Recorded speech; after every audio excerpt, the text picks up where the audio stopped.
Hey everybody, welcome to today's show. Today's episode of the Rained Out Rantcast. I'm your host Chris.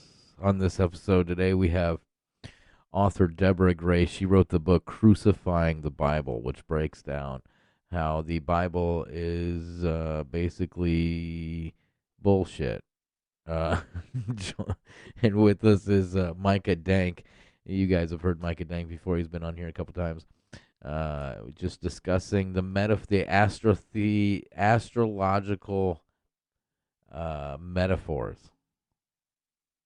in the Bible, so to speak, in the book of control, if you will. Hope you guys enjoy.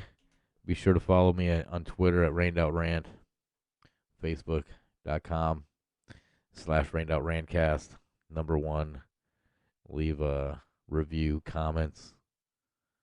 And thanks for tuning in. Peace. All right. Yeah. Let's get into it. Welcome to the show. I've got author Deborah Grace here, author of Crucifying the Bible, and Micah Dank here to talk about astrotheology and metaphors, basically, with the Bible and how the Bible is metaphorical. It's not literal. You want to tell them a little bit about yourself, Deborah, and about your book? Yeah. So a few years ago, I came out of religion after watching a series of videos that debunked the New Testament. And shortly thereafter, about 6 months later, I had vetted the Old Testament as well, found it to not support itself. And I just started living at that time, between the time I started writing the book and leaving religion, I was just kind of digging in. And astrotheology was part of that, digging in. Egyptian mythology was also part of it. I found that so much of the Bible had been hijacked, or it had hijacked other older religions, other older civilizations, sacred texts, to include the Egyptian Book of the Dead, the writings of Thoth, the Emerald Tablets, the Chaldean Bible, the Sumerian tablets, and on it went. What is the Chaldean Bible? I've never heard of that. A friend of mine really dug into that, and she basically said that the Bible is like a trailer, and the Chaldean Bible is. Wait, do you mean the Colburn Bible or the Chaldean? I think it's the Chaldean Bible. I'll have to double check that because it's been a couple of years, but it's pretty. Basically, she said that the Bible had pulled almost all of it from there. But all of these religious texts are borrowing from each other. They're quoting from each other. They're none of it's original. But as I went digging further and further in, it looked like to me most of it was just personification of the movement of the stars. And so that's where Micah comes in with his intense knowledge on the subject. But I did find it, and I thought it was fascinating. I did a Facebook note as I was coming out, and found that one of the most striking things to me was the constellation, the Three Kings, and that really solidified it for me. I was like, okay, well, here we go. None of it is original when you juxtapose it next to astrotheology. Mm-hmm. So I found that to be really interesting. And if I hadn't wrote my book, I probably would have dug deeper into astrotheology. I just find it fascinating. Mm-hmm. So your book deciphers exactly. It basically what I did was, having been in it for so long, and I knew the Christian apologetics arguments, I took all those arguments and looked at the Bible and said, does it have any merit? Do any of the Christian apologist arguments have any merit when you look at the just scripture? So I used scripture to disprove the Bible. And what Christian apologetics do is they use the Bible to prove the Bible. And there's a big difference there, because when you're using the Bible to prove the Bible, you're proof texting yourself. It's circular reasoning. And that's a very well-known fallacy in the philosophical world. So right. I went from atonement to tithing to the job of the pastors to just the Old Testament, God versus God, to the sin sacrifice laws, and then just, is this God a benevolent God? Does Jesus really love you? Well, who does Jesus love? On and on throughout all of the arguments, and it just doesn't support itself. No, and like Micah does in his work with the star and the astrotheology of it, because that's what it's about. The stars, and the main star is the sun. Right. Because it's sun worship, religion, the legions of Ra, array, right? So what scriptures did you work with, or as far as break down and use to disprove it, I guess? Well, I think my strongest argument, I guess when you have scriptures that tell you lean not on your own understanding, and when scriptures tell you, right, when scriptures tell you that the rebellious are using their own thoughts and reasoning, God is telling you it's against his will for you to think for yourself. I dedicated a whole chapter to that, because I think that goes back to the snake in the Garden of Eden, right? The fruit of knowledge. Yeah. You're not supposed to have the knowledge. Yeah. So I found it really ironic for the Bible to be telling you what not to think, and then claiming that you have free will. And I know there's an argument within the scriptures for determinism, or God chooses you, you don't choose him. But you also have altering lines of thought within scripture too. Just believe and be saved. And none of that works. None of that lines up when you're looking at scripture to find a solid path of truth. If you have contradicting scriptures, how do you know? It says to renew your mind. That's kind of manipulation on your thoughts. You have thought crimes. It's very Orwellian. The whole Bible is very Orwellian. And on top of that, it's just a giant grimoire of spells to make you think that you're doing the right thing by following this.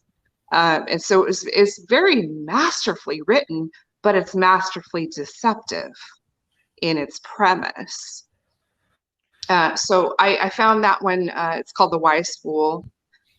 So that chapter goes really heavy into the mind control, manipulation, altering your cognitive dissonance to follow this. And then I think my other strongest chapter goes into the sin sacrifice laws, because if you break down the crucifixion and you find that it doesn't have any weight to say that Jesus followed the law perfectly. Well, he could not have followed the law perfectly if he's a sin sacrifice, and every aspect of his crucifixion violates sin sacrifice laws. So how is sin, which sin is actually defined as transgression of the law, how is sin an atonement for sin? So I went really heavy into that as well. And then, a lot of people were like, well, where do you get your morals from? Well, there is no morality in the Bible when God himself is threatening extortion. Yeah. And There's so many psychological problems with Scripture. Be perfect as I am, as your Father in heaven is perfect. Well, I mean, he gets people to sacrifice their kids. You know, well, I mean, yeah. There's plenty of examples of that. Even beyond that, I have a question, Deborah, because you've read the whole Bible and you've studied the whole Bible, right? The whole thing. I've read it cover to cover numerous times. Yes. Okay. Where do they get God's kill count? There's a gentleman on YouTube who went through Scripture cover to cover and decided to record how many times, and he took a very conservative number because and I used the very conservative number, which is over 2.8 million in my book. But other people who have gone through have said, well, if the Bible's counts are true, if the math lines up, it could be as high as some people have it as 25 million, some people have it as high as 33 million. And so I went with the very conservative number of 2.8 million. And then, the New Testament says that Satan comes to kill, steal, and destroy. His kill count is only 10, but those were approved by God. So those were mostly Job's family, I'm assuming, right? Yeah, they were Job's family, but it doesn't count the servants that were, it's a plural servants. So there had to have been at least 2, which would make it 12. But again, those were approved by God. And, a bet with Satan, kind of like, are you doing Satan's bidding at that point by, engaging in this? Satan's kill count's 12. Yeah. Oh, that's interesting, right? And that's in the Bible. Yeah, that's in the 12. Bible. So. With the number 12 and all.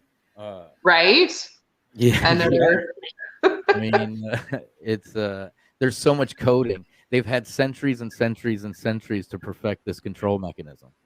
Yeah. This big psyop, and it's next to COVID the biggest psyop in history, right? I mean, religion in itself. Well, I stay away from the politics. I don't get into that side of things. I just stick with the Bible. So.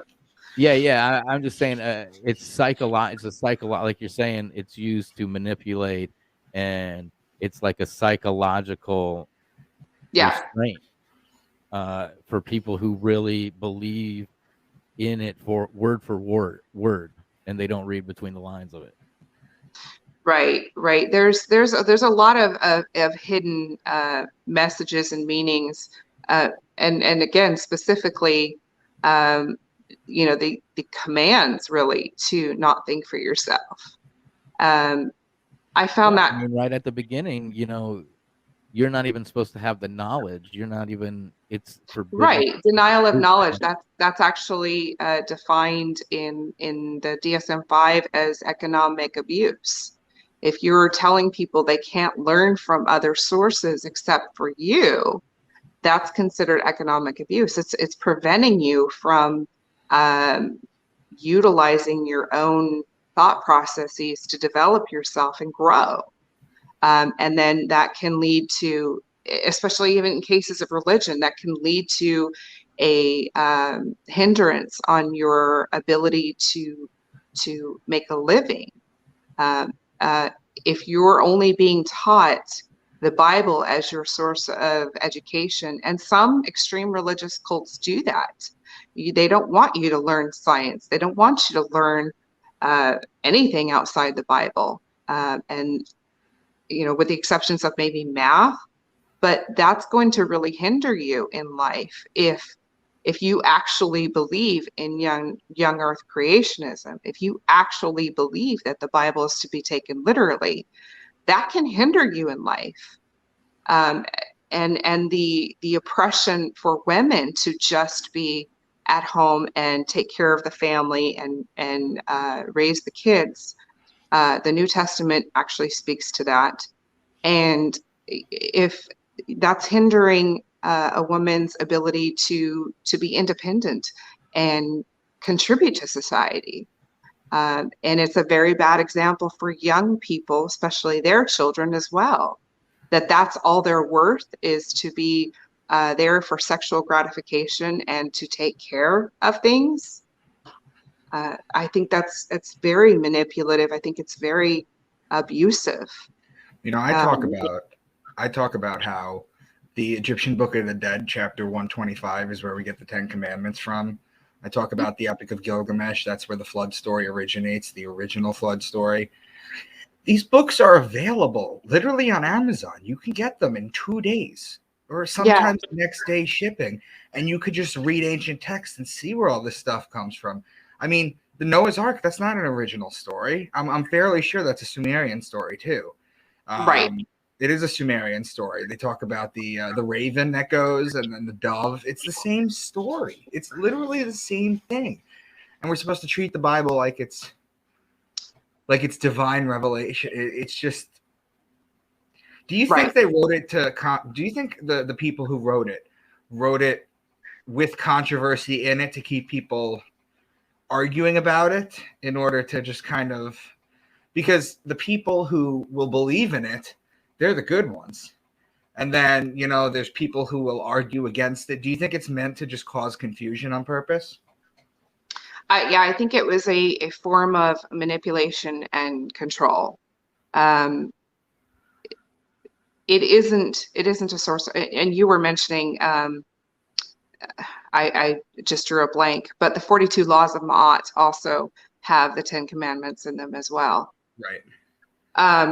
But yes, if you have a God who's choosing a certain people to be his, then you're going to breed jealousy and selective supremacy and intolerance, and bigotry and hate and division. And anything that many people will say, Jesus came to kind of do away with the Old Testament laws, and I know there's even controversy on that's that. That's where people come out and they say, like, the whole don't get tattoos thing. They say they can get tattoos because his is the new law, and it's supposed to negate the old law, and you're supposed to follow the New Testament, right? So there's things that kind of like build into that, so.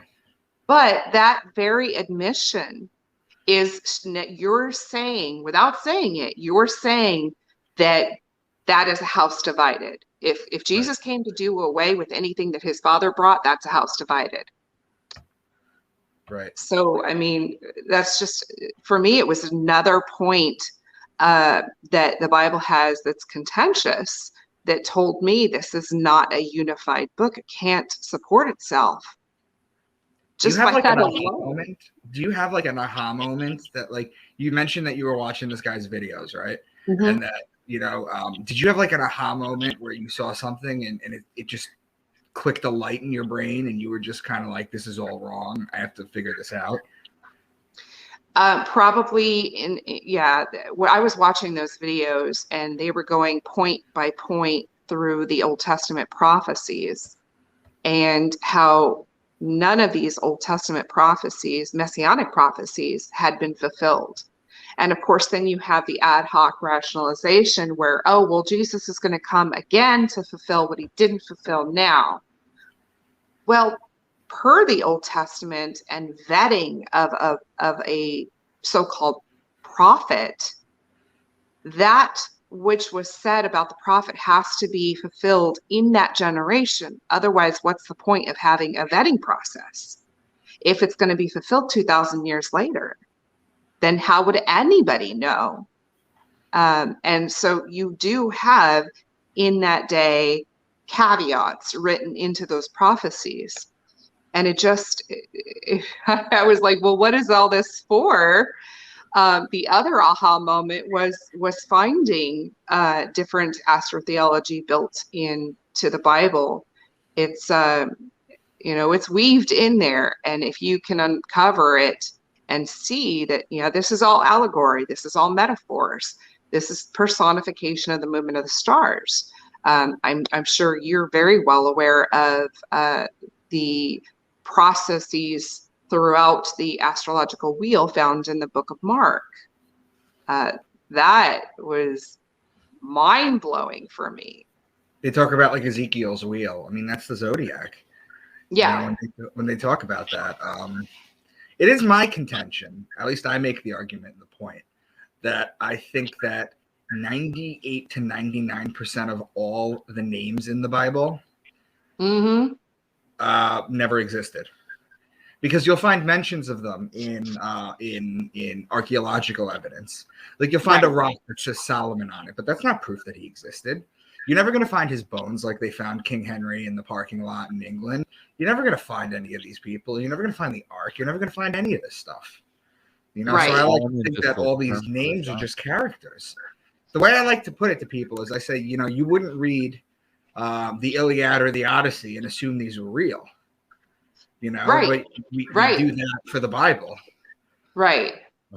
You know, somebody just a couple weeks ago, I forget who it was, had said, and I think it's been made into a meme too, but, you know, if you want me to prove that God doesn't exist, then you prove that Zeus did not exist, and I'll use your same methods.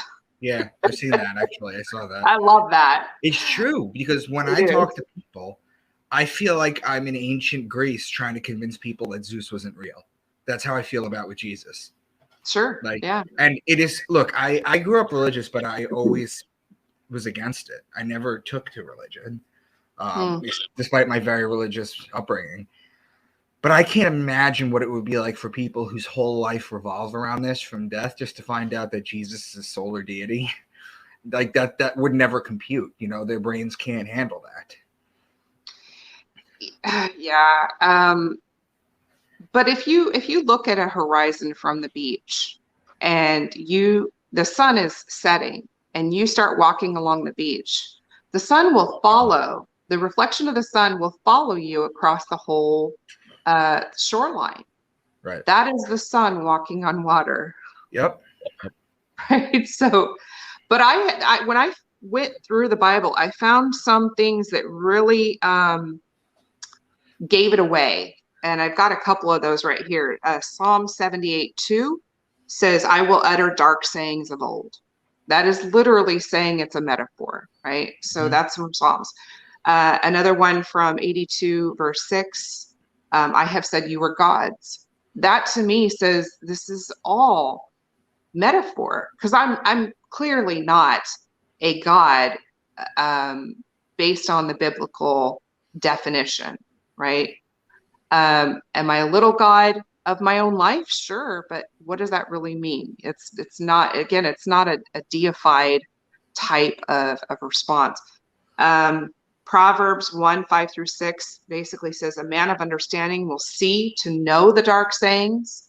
Dark sayings are, again, they're metaphors, clearly saying that. Proverbs 26 verse 9, a thorn to a drunk is like a parable in the mouth of fools. We're you know, you're basically trying to take all this and make it literal. That's not a good pathway to truth. And then Malachi, I'm sure you know this one. Malachi 5:2, the Son of Righteousness will arise with healing. Well, we know that the sun has healing capabilities. That's not news. It is a source of vitamin D, and it can help in healing. So, and then this one, Matthew 6:22, if your eye is single, your whole body will be full of light. I think that's talking about the pineal gland. Yep. So, you know, I don't think there's any other way to interpret that scripture. But I remember being in religion and looking at that going, what the heck are they talking about? I don't understand that. I found this quote. I found this quote that I end all my podcasts on. It's from John Dominic Crossan. It says, my point once again is not that those ancient people told literal stories and we are now smart enough to take them symbolically, but that they told them symbolically and we are now dumb enough to take them literally. Right. Which is exactly the thing. Yeah. And there's a few more. Without parable, Jesus spoke not unto them. Matthew 13:34. Luke 17:21, God's kingdom comes not with observation, it is within. 1 Corinthians Which goes back to the 3:16. Egyptians, by the way. The kingdom of heaven is Yeah. inside you. But the two most powerful ones is 1 Corinthians 13:12. We see through a glass darkly. Again, that's talking about metaphors and then Galatians 4:23 through 24, which things are an allegory. And they were talking about the Old Testament and in context. If you read that, it's all little hints throughout telling you, this isn't to be taken literally. And if you take it literally, it's actually dangerous. Mm-hmm. There's instructions throughout the Bible to kill. There's instructions to stone your children. There's instructions to oppress. There's instructions to be a slave and be happy about it. Right. It's not a good source of morality or to live your life on. There was a story in the Bible too. I forget the guy's name, but basically he was supposed to knock up his dead brother's wife. Yes. And I forget his name. Maybe you remember it. But basically what he does is he ends up pulling out. Yeah. And spilling it on the floor, and God kills him for it. And a lot of Christians, deep religious Christians, take that as a sign as you can't spill God's seed. So you'll find these religious people that have like 8 to 12 kids. Yeah. And the way they'll get around it is they'll look at the woman's cycle and they'll look at the moon's cycle and they'll try and figure out when she's ovulating and stay away from her during that period. Right. Instead of using birth control, which is insane. Yeah. Yeah. It promulgates this belief throughout, or propagates this belief throughout many, many generations. And, if you're being told to have a lot of kids and don't use birth control, it's just very common in Catholicism. Right. And then you're teaching these kids this same type of belief system. It just keeps it going. It's perpetually in our societies. And it's not good. At the same time, though, like the family units have started to shrink, right? Because like my grandma had like 12 kids. My mom had 2. I have 2, and it's getting shorter and shorter. And they've already said that we will not be able to repopulate. Well, that's the whole depopulation thing. Yeah, I know. But talking about families and people not having mass amounts of 10, 12 kids. Okay, so you have 2 parents, right? Mm-hmm. And they have 2 or 3 kids. But then you have 1 kid, and then it's below the rate of reproduction. It's below the rate of society. If you have 2 parents, you're supposed to put 2 kids so that they can have 2 kids, and then But yeah, you're going to start seeing it. This is by design. Not have kids together, just make that point. But the Bible, we're supposed to be going into Aquarius, right? We are in Aquarius, and that's out of Taurus. Was it from Taurus to Aquarius? Pisces. Oh, Taurus, then Aries, then Pisces, then Aquarius. Oh, that's right. That's right. Okay. So I was thinking, the Bible being about the sun, it's about the bull, the sun, and the journey of the bull. It seems like, you have the two books of the bull, the Bibles, right? I see. You have the bull on the front of your book there. Yeah, by design. Yeah, because it's Taurus. It's the bull, the horned one. Aries. It's the golden calf. Right, the golden calf. Right, because I went backwards in my book. I went from New Testament to Old, so I have the bull tearing down the cross. I couldn't really throw a fish in there, but I do see the parallel. You have the very beginning of the Old Testament, maybe. It depends on if you use the chronological Bible or not. But you can actually go back even further before Taurus. But where the end of the age of Taurus was at the tearing down of the golden calf. Am I correct? Yeah. So basically, the way it is not to just jump off on a tangent real quick, but the Egyptians were the age of Taurus. You see the hieroglyphs with the bull between their horns. They tell you that it's bull worship. Okay. Then the Egyptians start to drop in numbers. And then the Jews come up during the age of Aries. That's when their Bible comes. So it's the beginning of Aries. You talk about Moses going to the top. to get the 10 Commandments, right? Which are not new and which are not original. Right. Okay? And when he comes down, he sees them worshiping a golden calf. And I always tell people this. I go, what's more likely? The Jews that were run out of Egypt were so broke that they had to bring their unleavened bread because they were rushed out of there so quick. That's why we have matzah to this day. Right. Okay? Then they run to the desert. They're wandering for 40 years, but they have enough gold to make this giant bull statue, find welding equipment in the desert while Moses is gone, build this giant statue, and then just dance around it. You know, that's like lunacy behavior, or it's a metaphor because the gold is the sun and the bull is Taurus. They were worshiping the sun in Taurus. Moses was ushering in the age of Aries. So that's why he got mad when he came down and he broke the tablets because he saw them worshiping the bull. So you go past the age of Aries, okay? And then the Jews start to fade in numbers. And then the Christianity of Pisces. Pisces is the two fish, why Jesus feeds the masses with the two fish, the Vesica Pisces, all that stuff, okay? And now we're in the age of Aquarius, okay? We're in the age of Aquarius, and it's very simple to know what age we're in. People always argue it. Go to the meridian or go to the equator, see where the sun rises.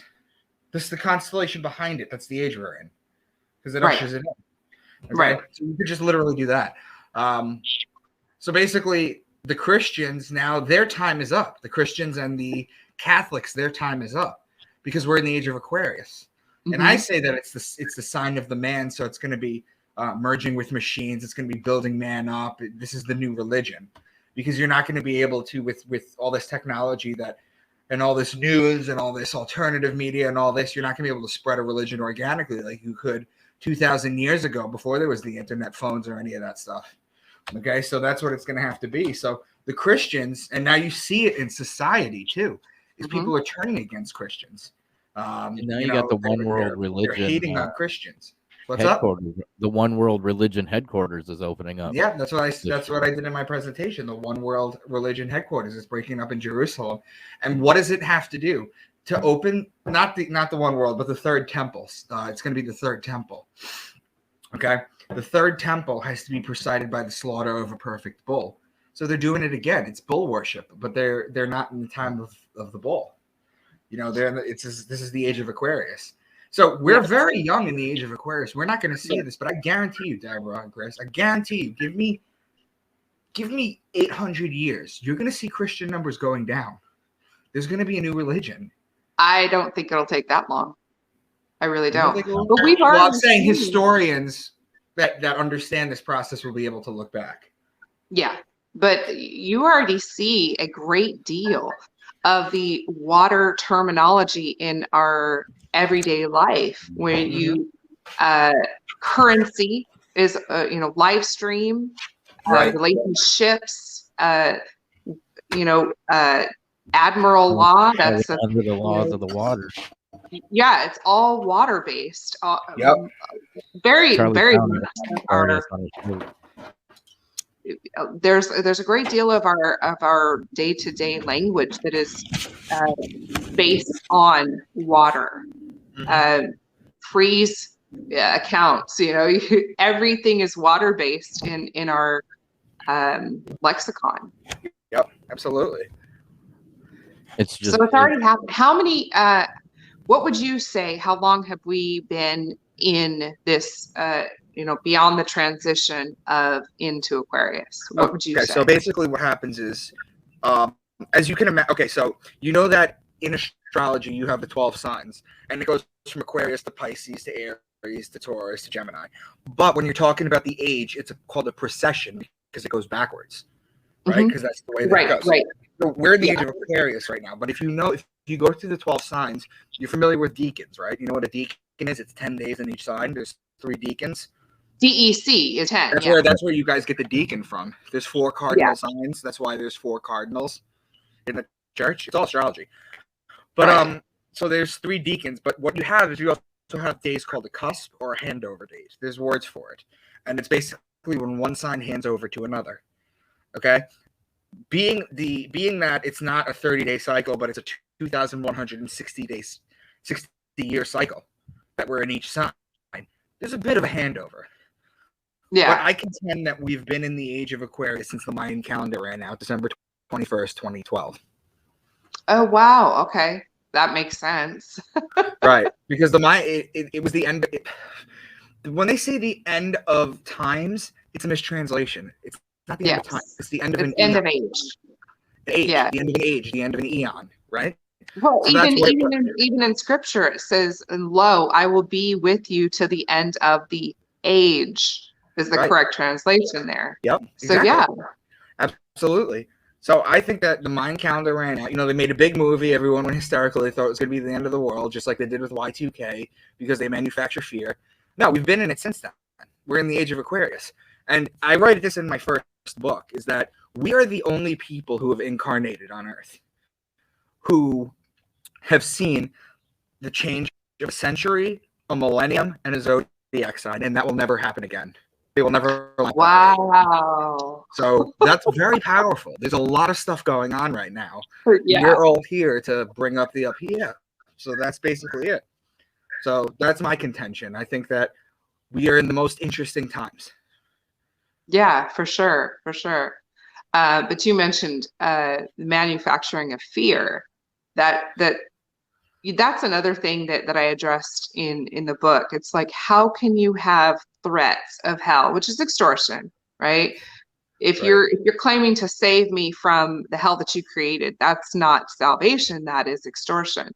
The Yes. amount of fear that is being perpetuated, I think, has everything to do with this last college try of holding on to the age of Pisces, which, as you know, is also known as the age of deception. Right. It's interesting too, because when you're talking about the fear of hell, okay, the way we sense pain on Earth is through our nervous system, the brain, the spinal cord, right? If you want to break it out literally, it's the neuron. Yeah. Okay. Yeah. So when you die and you shed all that, and you're just a spirit, how are you going to burn in something that's only exists in our third dimension? The lake of fire. Well, and really, here's a very interesting thing. Yeah, no, I was just going to say, the thing is that the word for winter in Italian is inverno. We get the word inferno from it. Okay, so that's the flaming inferno. Right. And as far as hell being winter, I mean, that's just basically the way it is, because wait, hell's supposed to be winter? Hell is winter? Because winter is coming. I've been listening to stuff about the Bach saga, and they talk about how Helsinki is where the term hell came from. Like literally from Helsinki is where hell, or came from hell, one or the other. But the Bach saga is supposed to be even further than, when it comes to etymology, everything comes from the Bach saga, apparently. It's just like this new thing that's starting to take off, this Eeyore Bach that was up in Finland, I believe. But it's just interesting. You're talking about it being winter, hell in winter, and then the Helsinki thing. Like, wait a minute. Because their belief is at one point Earth was at a perfect, when they talk about Eden, Earth was at a perfect alignment with the sun as far as standing basically straight up and not at a tilt. So the entire Earth would be covered in sunshine and be at a perfect temperature. It was perfect. And then something catastrophic happened and it knocked it out into its tilt, and that's where winter comes. And yep. I haven't heard but that. I see Eden as a prison, anyways. I always see Eden as some sort of prison. I mean, it doesn't really say how big the Garden of Eden is, and then you can't even have knowledge to even clothe yourself. I just feel like it's a reversal when these stories of God and Satan and shit. It's a reversal in a way, but it definitely isn't monotheistic. It's not about one God. It's about these multiple gods that these people, that are in this Bible. We'll talk about one of my favorite verses, Isaiah 45:7. You remember it, Deborah? Where he creates evil. I, the Lord, create good. I create evil. I do good. I, the Lord, do all these things. Right. Now how do Christians explain that away? I have yet to hear a very good explanation. You're misinterpreting it wrong. You have to have the Holy Spirit to know what it means. You God uses good for evil, so it's just like, okay, well, if you're going to claim that the serpent was evil, who created the serpent? Right. And if you're going to say that Adam was supposed to protect the garden, which that was his instruction, how would he know what to guard it from if he didn't have the knowledge of good and evil? Right. So who It's is a really to contradiction. blame? It's a contradiction, a big con. Right. I mean, Right. you cover a lot of the etymology and stuff in your books. In your book, A little bit of it. I'm obviously not a Hebrew scholar, but I did dig into specific words um, as much as I could, and ask for some confirmation from people who did know Hebrew. So I didn't want to take anything and misrepresent. So the Bible being about ultimately the bull and the sun, and just right. the word bull and Taurus, and throughout our language and how it's used every day.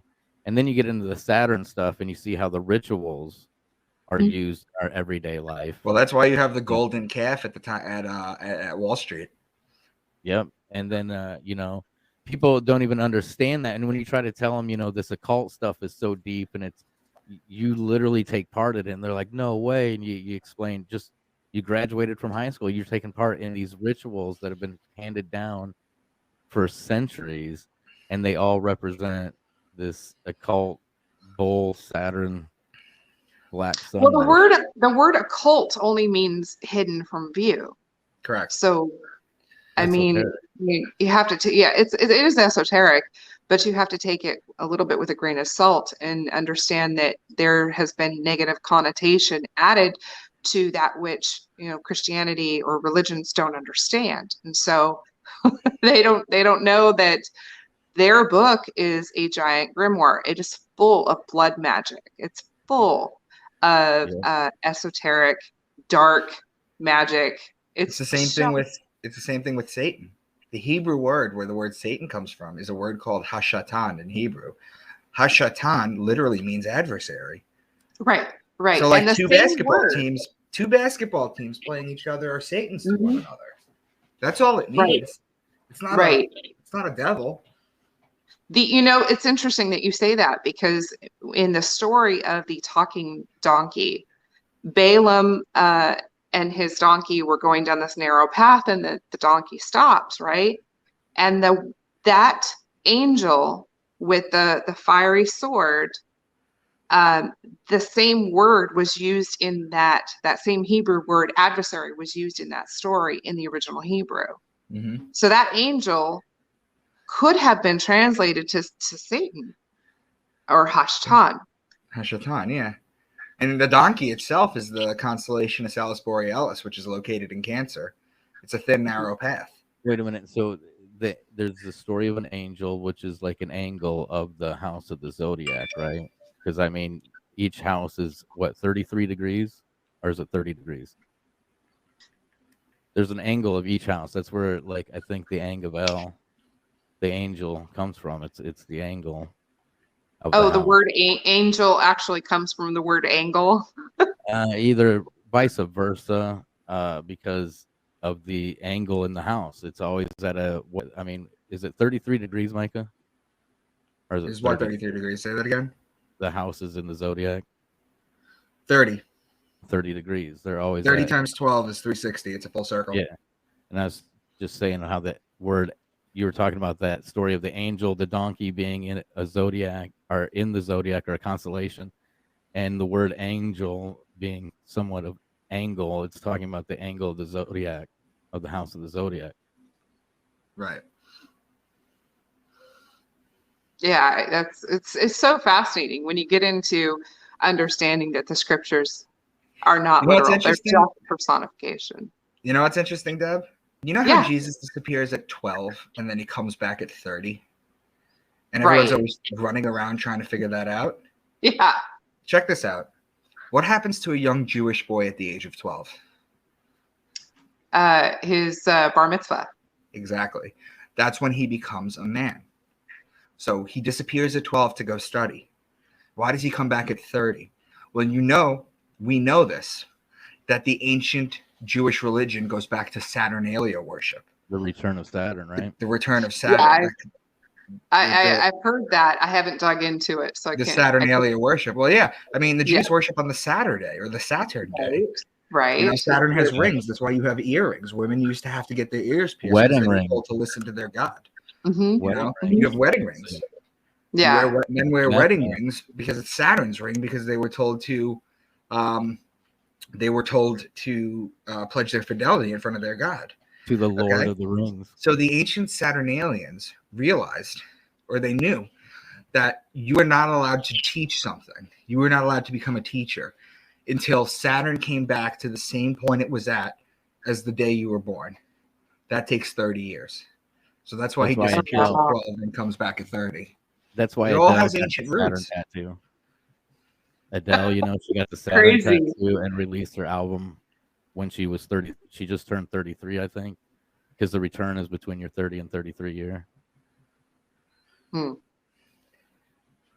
Yeah, there's a lot in pop culture that all these things are ticking off in my head, and I'm curious, but it's I think it's more fascinating to see the parallels and juxtapose the scriptures against this. I think it's absolutely necessary to sort of expose what's happening, because you can't usher in or have this age of enlightenment without the understanding of what we've been deceived with for so many years, for so long. I think that's why your work is so pivotal and instrumental in society right now. It's absolutely necessary and so super valuable for where the time that we're in. And I applaud you for your work.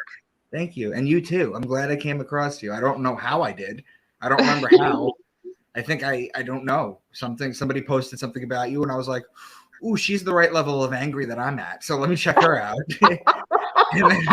and then I went on your page and I was like, I like how she's attacking it, because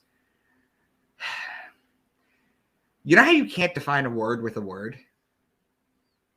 Like if I were to tell you what's an elephant, you can't define it as an elephant, right? Yeah. Well, it's the same thing with the Bible. You can't use the Bible to prove the Bible. Right. If there is if the Bible has actual history behind it, we should be able to use historical documents from everywhere in the world to prove it. We should have asked proof. What's the word? I just drew a blank on. The pottery and things like that, right? You should be able to find this type of evidence. If Jesus was a carpenter, do we not have anything that he made? But we have things from his time, just nothing. Well, we have relics. That's circumstantial evidence in a courtroom. But I'm just saying from that time, not from Jesus. There's things that have withstood the time, but nothing. Sure, we have relics supposedly from Jesus. We have relics, but Chris, we have relics, but they just mention it. Like I said, you're never going to find Jesus's femur. No, that's what I'm saying. Is you're never gonna. There's never ever been anything found of Jesus's to prove Jesus was even existed in our lives. I mean the archaeological evidence, the empirical evidence to prove. And I understand it's been 2,000 years, right? But we should have. Egyptians kept immaculate records, and yet there's nothing about the actual Passover in their documents. All you have is there's zero evidence. I was going to make that point. There's zero evidence. Zero. Because the Egyptians, not only did they keep meticulous records, but they kept shit that they weren't proud of as well. Things that didn't make them look too pretty. There's no mention of Exodus. Zero. And also in the Bible, you would think that there'd be mention of the Sphinx or the pyramids. Zero. Right. And their hieroglyphs have lasted for eons, right? So Right. without the archaeological evidence, without the documents and records from other sources that could verify that this stuff that happened in the Bible actually happened, and then you have a God who's completely silent. He's not revealing himself to anybody now. There's nothing.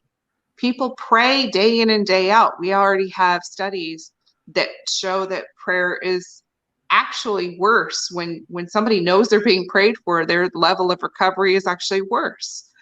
So without anything to back this up, it only makes sense that it is telling a different story than what it actually says. The problem is, the biggest problem there is, and if you read the ancient texts, not just Hebrew, which I can, not just Hebrew, not just, the Egyptian works, you'll come to find that God, well, in the book of Thomas, right? Split a piece of wood and I'm there, lift a stone up and you'll find me. Okay, it's basically what Albert Einstein talked about Spinoza's God. Spinoza's God would say two things. Number one, why are you going into a cold, dark temple dressed up to shout with me, to shout to me with everybody? Everybody's in there praying the loudest. And didn't Jesus also say at one point that those who go and pray in public for admonishment, they have their reward? Right?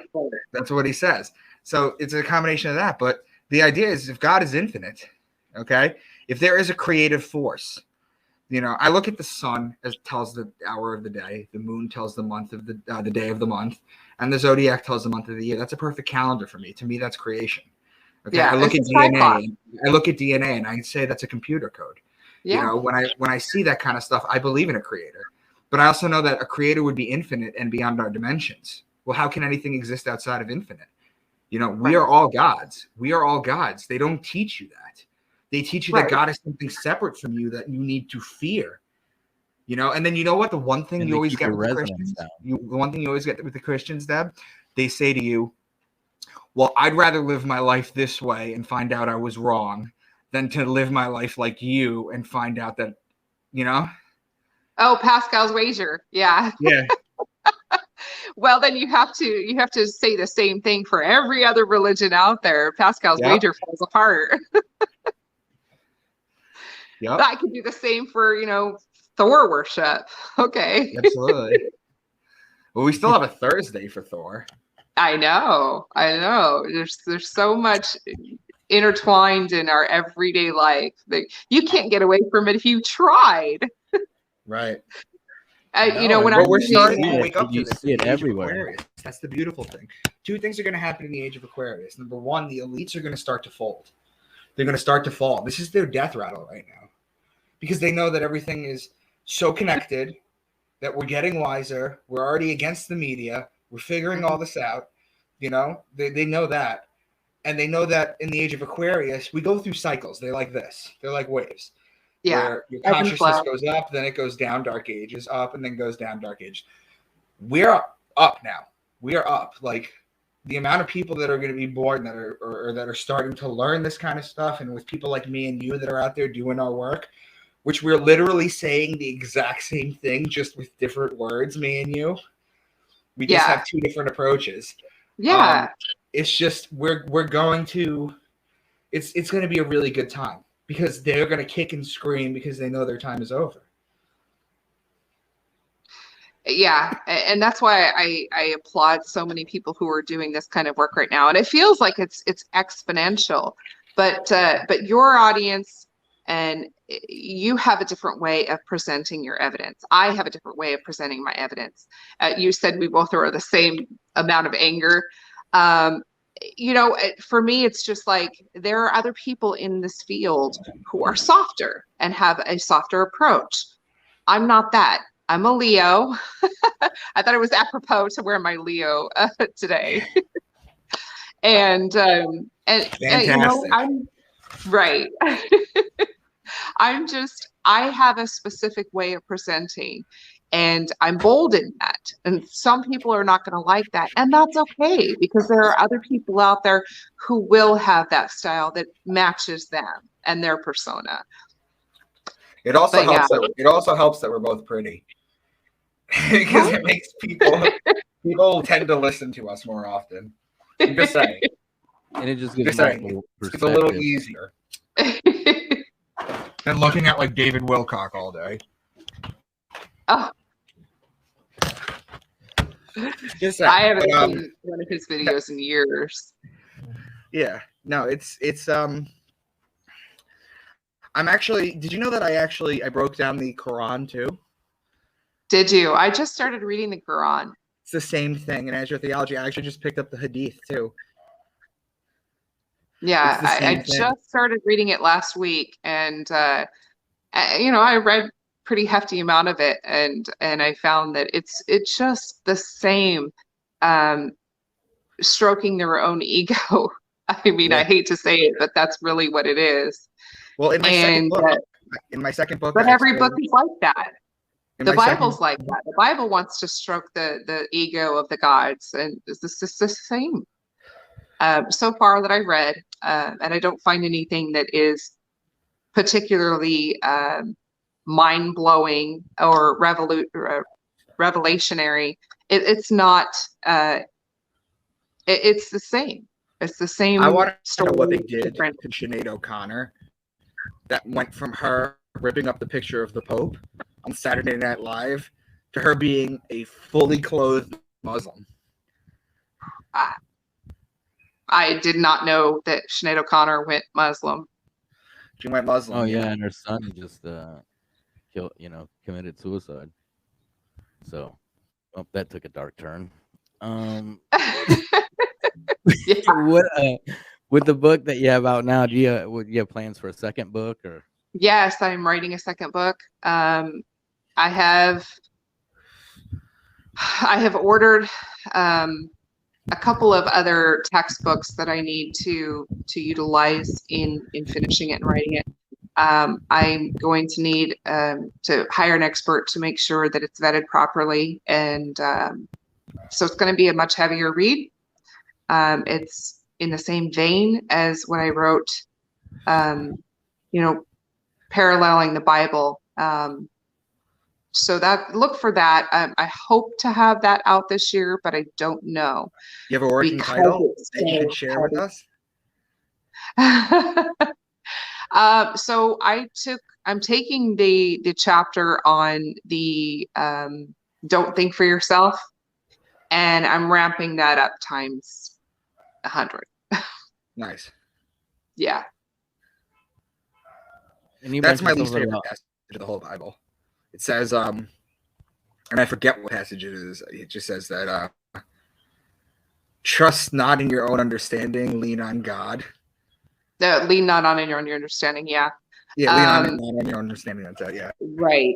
There's another one that's just as bad. I think it talks about those who follow their own thoughts are rebellious to God. Mm-hmm. I find that you one recently just posted about that. They're literally pushing that right now. They're Yeah. pushing that right now.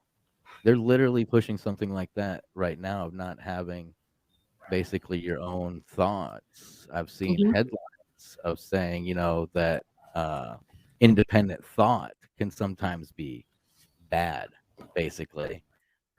So, I mean, it's insane. I mean, researching, I've seen these headlines of independent thought can be a bad thing.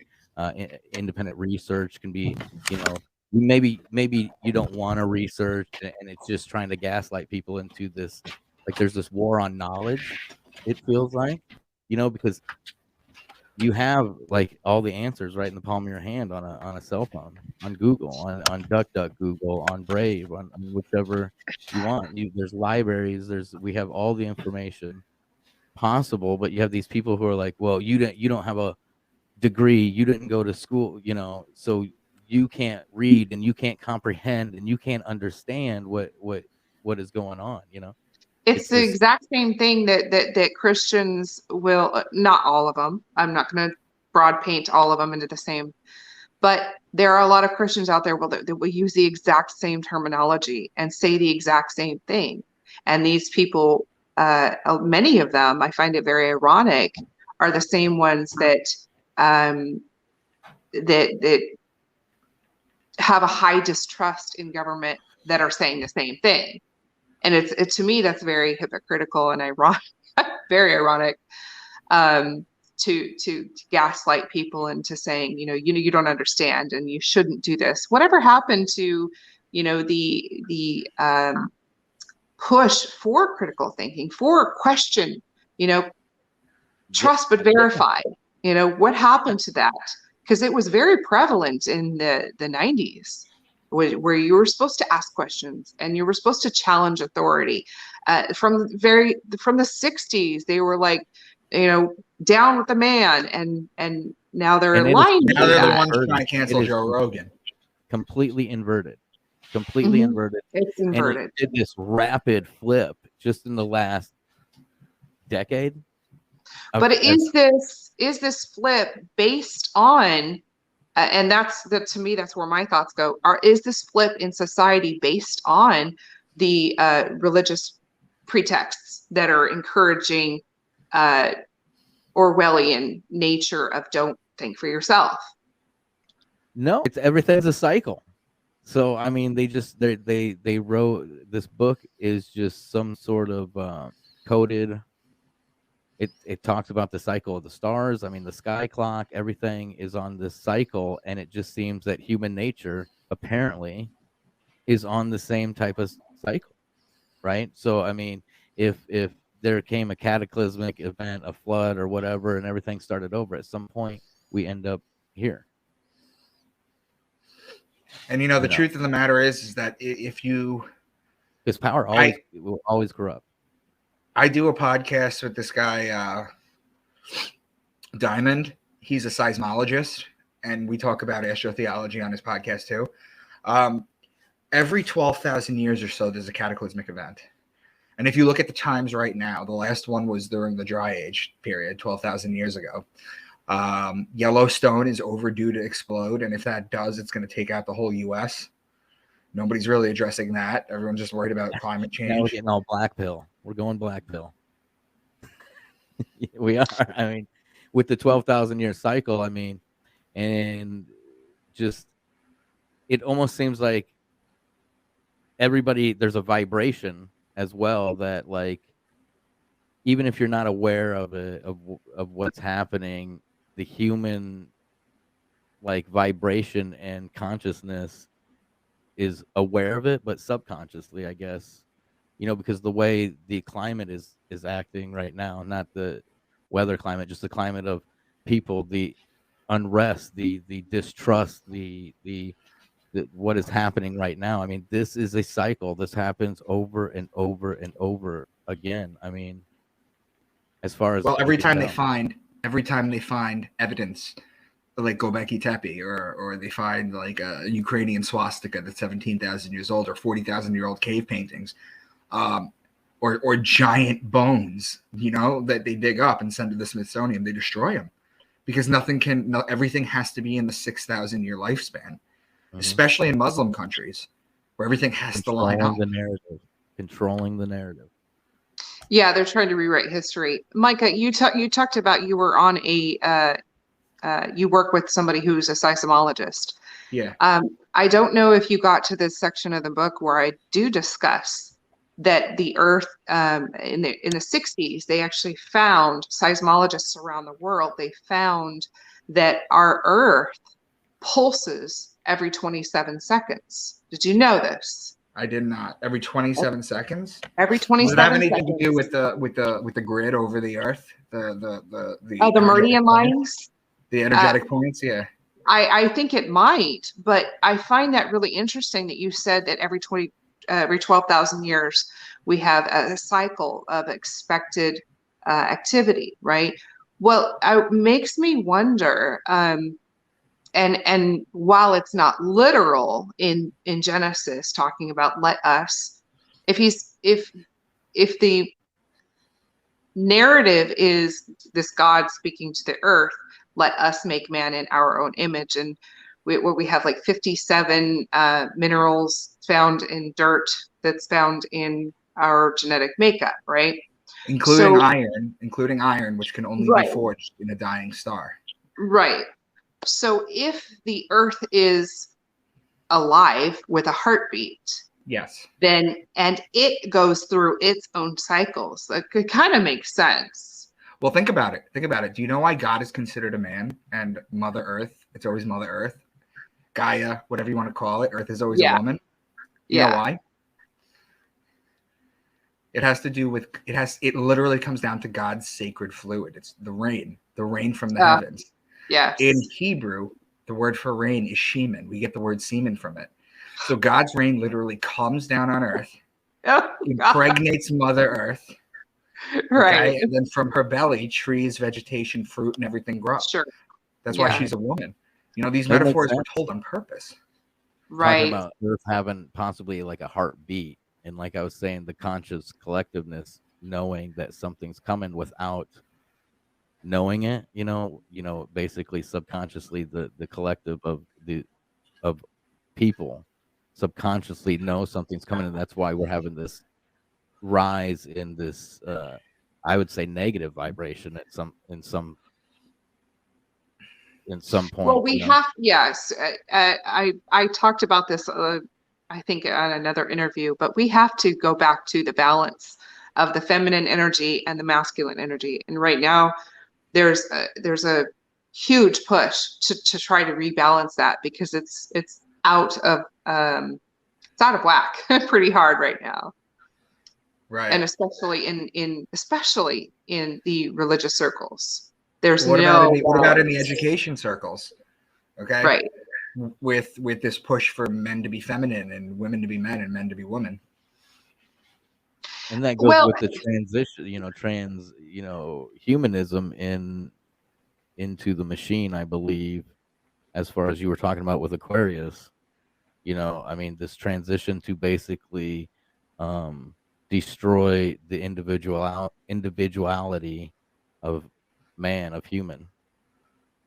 Well, that's been going on even in religious circles too, because it's a very Borg mentality to be the body of Christ.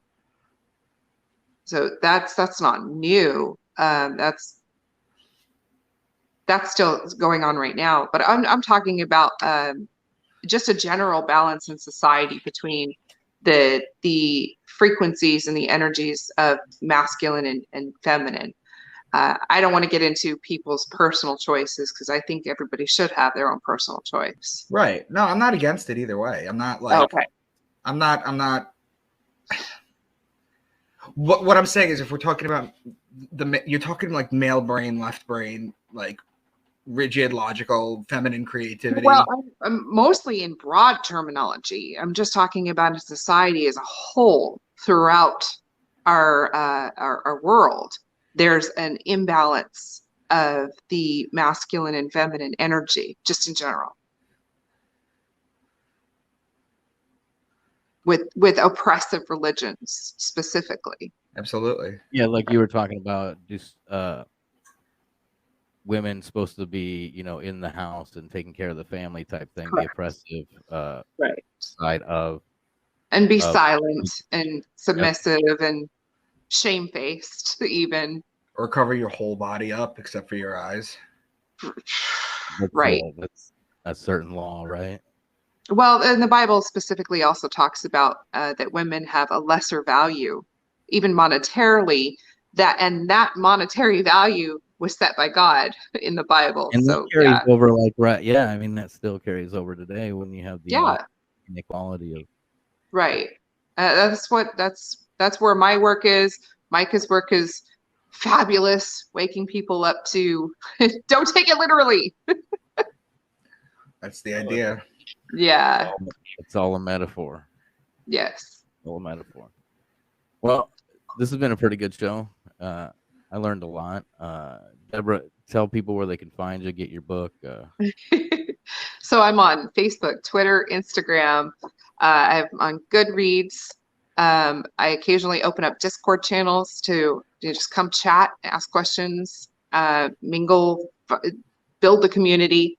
My book is available on paperback, audio book, Kindle, on Amazon. Sweet. And Micah, you just finished book 7, didn't you? Yeah, I did. It's with my publisher. That's probably going to come out mid-March, beginning of April. I have book 8 completely outlined. I'm like bursting to start writing it, but it's going to be a very deep one too. I mean, I'm proud of all of them, to be honest. I really like empty my soul out into each and every one of them. But yeah, I'm on Facebook. I'm in Facebook and Instagram at Micah Dank. On Twitter, I'm Real Mr. Dank, spell out Mr. And yeah, you can get my books on Amazon, or you can reach out to me. I do sell signed copies. That's DM basically you what on I do Twitter. right now. Is just sell signed copies. People love them. So, I'm currently right now my publicist, where we have a script written. We're trying to pitch it to TV producers. That'll be sweet. So that's coming up. We're going to pitch to the US, Canada, and the UK. Although with everything going on in Canada, I don't know if we're going to do that right now. Damn Canada. Micah, do you have a website? No, I had one, but I got into a fight with the guy, and he's like holding it rants. It's like a pain in the butt. So I don't have a website. So most of my stuff Into the Rabbit Holes on Amazon, or reach out to me direct. Okay. I forgot. I do have a website, crucifyingthebible.com. All right. People can reach out, pick up these books, check these guys out. And hope you guys have a good day. Thanks. Thank you bud. so much.